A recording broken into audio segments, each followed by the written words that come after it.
એક તરફ સરકાર કરોડો રૂપિયાનો ખર્ચ કરીને વૃક્ષો વાવો, પર્યાવરણ બચાવોના સૂત્રો સાથે હરિયાળી વધારવાના દાવા કરે છે, ત્યારે બીજી તરફ શિનોર તાલુકાના તરવા ગામે સરકારી નહેર પર વર્ષોથી ઊભેલા લીલાછમ અને ઘટાદાર વૃક્ષોના નિકંદનનો મામલો ચર્ચાના કેન્દ્રમાં આવ્યો છે.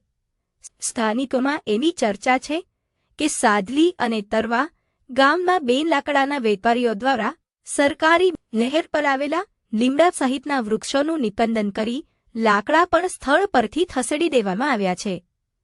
જો આ ચર્ચાઓ સાચી હોય તો સવાલ એ ઊભો થાય છે કે આખરે પોના આશીર્વાદથી સરકારી જમીન પરના વૃક્ષો કાપી નાખવામાં આવ્યા? શું સંબંધિત વિભાગની મંજૂરી લેવામાં આવી હતી કે પછી આખી કાર્યવાહી નિયમોને નેવે મૂકી કરવામાં આવી? આ સમગ્ર મામલે હવે લોકો નિષ્પક્ષ તપાસ અને જવાબદારો સામે કડક કાર્યવાહી કરવાની માંગ ઉઠાવી રહ્યા છે.